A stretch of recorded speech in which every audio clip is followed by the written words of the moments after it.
E aí, pessoal, tudo bem? JJ aqui na área. E no vídeo de hoje eu vou dar a primeira dica da semana, né, que remete ao Enem de Biologia. Galera, existem alguns temas que são quase que recorrentes no Enem, então eu venho falar sobre isso, justamente para a gente comentar a respeito, né, desses temas que, como caem de forma recorrente, a gente pode, né, estudar um pouquinho, pegar os melhores assuntos e aí, ó, se cair, a gente manda bem, beleza? Então já dá esse like, se inscreve, ativa o sininho, já dá essa moral, porque a gente vai falar de um tema muito relevante. E o tema relevante é relacionado à célula, relacionado à citologia como um todo. Bem, na citologia, você sabe, você tem a membrana plasmática, você tem as organelas. São as principais partes para serem estudadas nesse ramo. Lembrando, membrana plasmática, ela é uma bicamada fosfolipídica, e a função dela, basicamente, é delimitar a célula. Saber se a célula é grande ou pequena, como se uma sala é grande ou pequena, tudo é delimitado pelas paredes. A membrana plasmática é como se fosse essa parede, né?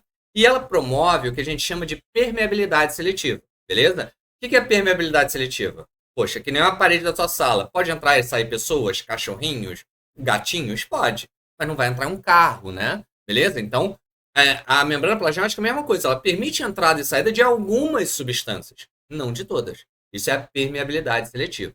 E outra coisa que também já foi cobrado é que ela obedece o modelo chamado de mosaico fluido. O que é o modelo mosaico fluido, pessoal? O modelo em que as pecinhas, né, essas bicamada fosfolipídica, né, então cada pecinha do fosfolipídio, inclusive também, né, as proteínas presentes na membrana, elas não são estáticas, elas não são paradas. Você vê um mosaico do futebol, da torcida, né? Todo mundo está com a sua plaquinha levantada, que faz um desenho bonito, mas todo mundo está parado.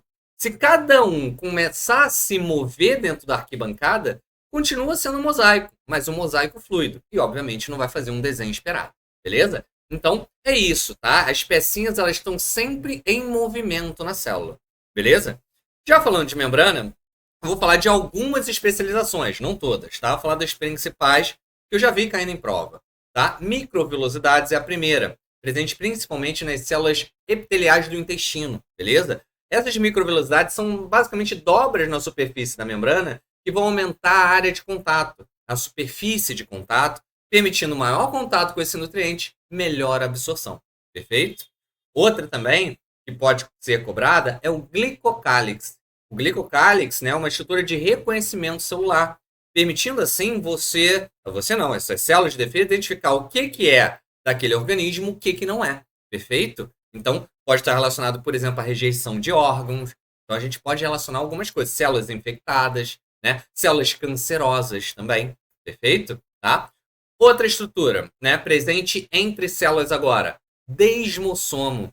Uma estrutura muito presente no tecido epitelial da nossa pele, né? A camada mais externa.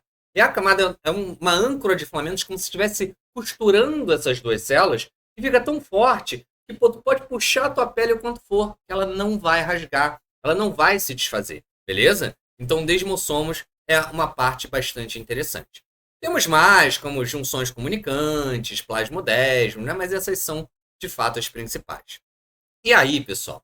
É importante agora a gente falar de membrana, para a gente encerrar essa parte, falar um pouquinho sobre transporte em membrana. E isso, cara, já caiu várias vezes. Pode ser que caia de novo também. Vamos lá. Transporte passivo. Aquele que não envolve gasto de energia e também vai a favor do fluxo, ou seja, do mais para o menos concentrado. A gente fala que é a favor do gradiente de concentração. Beleza? Porque aqui tem mais, aqui tem menos, vai diminuindo aqui, aumentando aqui, a ponto de tentar o quê? Igualar. Perfeito? Tá? O transporte ativo já é o contrário. Tem gasto de energia e também, né, vai contra o gradiente de concentração. Ou seja, nunca vai buscar um equilíbrio. Perfeito? Falando de transporte passivo, nós temos difusão simples, facilitada e osmose. Difusão, seja qualquer uma das duas, envolve soluto. Osmose envolve solvente. Ou seja, qual o solvente universal? Água. Então, osmose é transporte de água. Se a água foi de um lado ou foi para o outro, isso é osmose, não importa. Beleza? Agora, se foi para um lado ou para o outro, para a célula ou fora dela, qualquer substância que não seja água, e se for transporte passivo, é difusão. A difusão simples, ela ocorre passando livremente pela membrana. São moléculas mais simples. Por exemplo, oxigênio. Oxigênio pode entrar na célula, gás carbônico pode sair da célula, o processo de respiração celular, perfeito? Mas aquilo sai e entra através da membrana, são moléculas bem simples. Já a difusão facilitada, ela é facilitada. Ela ainda envolve soluto, ou seja, qualquer coisa que não seja água, mas ela é facilitada por uma proteína de membrana. Perfeito? Então, essa proteína vai ajudar a passagem dessa substância. Por exemplo, a glicose é uma molécula maior, mais complexa do que o oxigênio, por exemplo. C6H12O6. Então, ela tem dificuldade em entrar pela membrana. Por isso, precisa de uma proteína para permitir a sua entrada. Perfeito? É uma difusão facilitada. E, por fim, a gente tem o transporte ativo, que basicamente é o quê? Basicamente você ter uma proteína de membrana que vai, né, promover esse bombeamento. Onde a gente vê muito isso?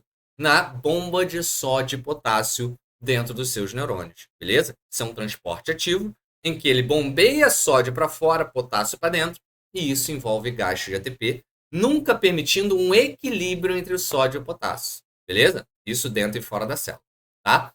Agora, só para a gente finalizar essa parte de transporte em membrana, é importante você saber o que, basicamente, quando ocorre essa osmose, né, a passagem de água, isso pode levar a célula a algumas situações, beleza? Então, por exemplo, se eu estou no meio isotônico, iso quer dizer igual. Então, tem a mesma quantidade, né, de soluto e solvente na célula e no meio. Então, o que vai acontecer? Pode entrar água? Pode. Mas da mesma maneira que entra água na célula, sai na mesma proporção. Beleza? Agora, se eu estou numa solução hipotônica, então nota, se é hipotônica, tem pouco sal aqui. Isso quer dizer que a célula tem muito comparado ao meio. Beleza? É sempre uma comparação. Perfeito? Então a célula está hipertônica. Se a célula está hipertônica, está com muito soluto, muito sal, vamos dizer assim. Perfeito? E aí, vai por mim a dica que eu vou te dar.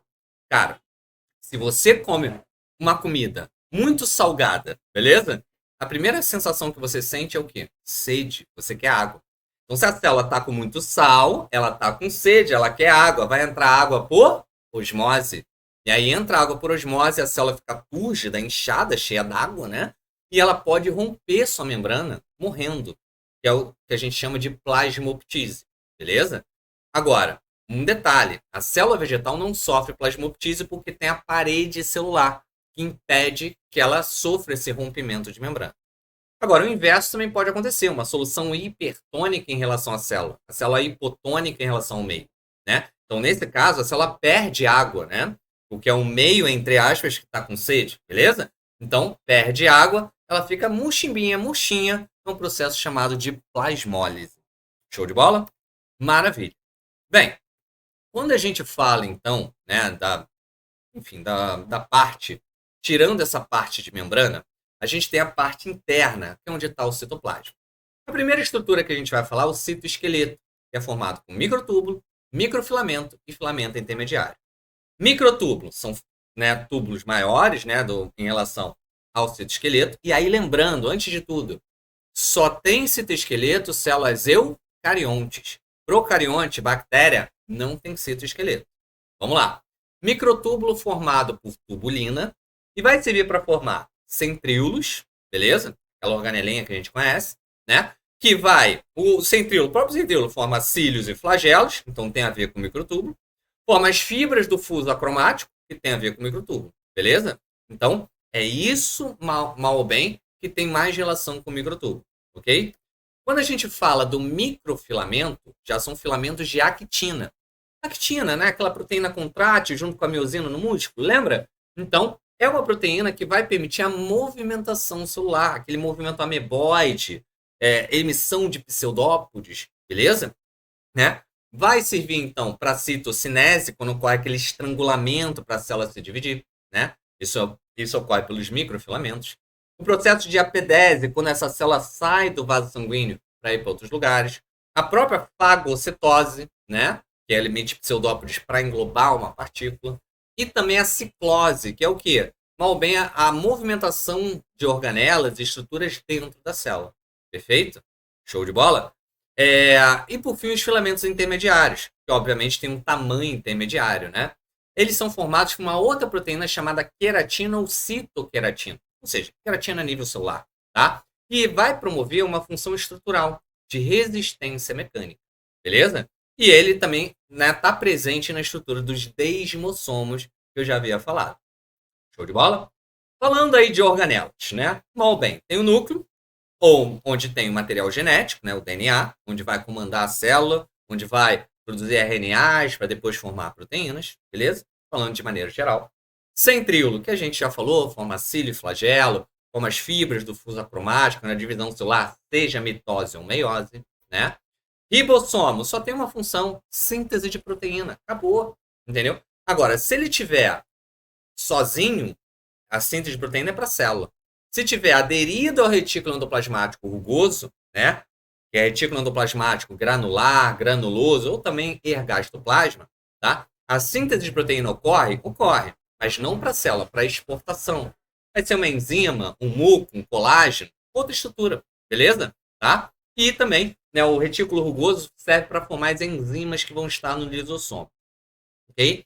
Quando a gente vai para o liso, retículo endoplasmático liso, ou agranular, não granuloso, né, tem vários sinônimos, ele não tem ribossomos, então não forma proteína. Mas forma o quê? Faz a síntese de lipídios, beleza? Esteroides, fosfolipídios, vitamina D, né? Beleza? Também é muito importante estar presente nas nossas células do fígado, bem desenvolvido, porque ele faz a desintoxicação, né? Removendo aí contaminantes, componentes tóxicos, radicais livres, beleza? Tá? Então, função aí do retículo liso. Daí a gente vai para o complexo de Golgi. Por quê? Porque essas substâncias produzidas pelos retículos são endereçadas ao complexo de Golgi, perfeito? Que armazena, empacota e faz a vesícula de secreção, ou seja, secreta substâncias, perfeito? Ele vai produzir também uma substância, vai produzir carboidratos, glicídios. Então, nota, o complexo de Golgi tem várias funções, você já está vendo, né? É complexo mesmo. Vai formar o lisossomo, né? Vai formar o acrosoma no espermatozoide, que é uma bolsa cheia de enzimas, para esse espermatozoide conseguir perfurar o ovócito 2, né, se transformar em óvulo, né, a fecundação, aquele lance todo, tá? E também forma a lamela média dos vegetais, que nada mais é do que uma deposição de celulose para a célula vegetal se dividir, beleza? Então, o complexo de Golgi tem várias funções, né? Quando a gente fala de lisossomo, galera, uma função só, digestão intracelular. Tem as hidrolases, beleza? Que serve para digestão dentro da célula, beleza? E aí isso vai servir tanto para autofagia, que é, no caso, que o lisossomo digerir uma organela da nossa célula, uma mitocôndria que não esteja funcionando, né, por exemplo, ou autólise, né, que ocorre quando o lisossomo ele rompe essas enzimas, destrói toda a célula morre, beleza? Tá?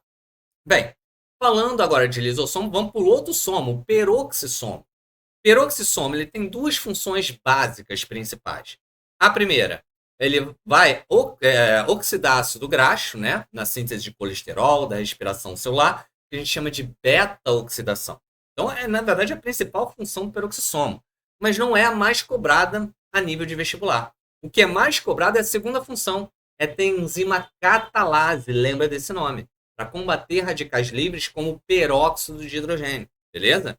Tá? E é por isso que tu joga água oxigenada no machucado e borbulha, porque no teu sangue tem, né, essas enzimas, a enzima catalase, que reage com água oxigenada e borbulha, formando oxigênio, né, e água. Perfeito? Show de bola? Então, está relacionado, tem essas duas funções principais, mas também vai participar no combate a outros radicais livres, desintoxicação celular, forma os plasmalogênios, né, relacionados à baía antimelina também. Beleza? Bem, aí depois a gente tem na célula vegetal, e aí lembrando, célula animal tem centríolo, tem lisossomo, o que não ocorre na célula vegetal. Na célula vegetal a gente tem parede celular, de celulose, a gente tem vacúolo central, a gente tem cloroplasto, que não tem na célula animal, perfeito? Então vamos lá. Vacúolo central é basicamente uma estrutura que pode ocupar 90% do tamanho da célula e basicamente serve para armazenar substâncias. A principal substância é água, beleza? Porque a planta não sai aí bebendo água, saindo e indo para o bebedouro para beber água. Ela está ali céssio, parada, não é isso? Então, ela principalmente armazena água, mas pode armazenar outras substâncias, carboidratos, pigmentos, substâncias tóxicas, né? Também pode, perfeito? Bem, a gente tem a mitocôndria. Mitocôndria que só serve para gerar energia. Está relacionada à respiração celular, beleza? Lembrando, mitocôndria tem DNA próprio, beleza? Ribossomo 70S. E aí lembrando, né? Ribossomo 70S está relacionado à bactéria. 80S está relacionado à célula eucarionte, beleza? Tá? E a mitocôndria também, uma outra função, uma outra característica é que ela é transmitida sempre de origem materna. É sempre da mãe para os filhos, ok? É o que a gente chama de teoria da Eva mitocondrial, tá? E o cloroplasto, que é uma organela vegetal também, né? Ela vai fazer basicamente fotossíntese, beleza? Fotossíntese é para quê? Muita gente confunde, gerar energia. Não, é produzir o alimento, produzir glicose. E aí lembrando também, quando a gente falou de mitocôndria, muita gente acha que cloroplasto é vegetal que tem, mitocôndria é animal que tem. Não, para com isso. O vegetal, ele tem tanto mitocôndria quanto cloroplasto, beleza? Que também tem DNA próprio, DNA circular, o plasmídio, o ribossomo 70S. Perfeito, pessoal? Tranquilo? Então, basicamente, aqui falei de uma maneira bem rápida, né? Para você pegar esses conhecimentos. Vou fazer vídeos amanhã a respeito dessas dicas também. Espero poder te ajudar.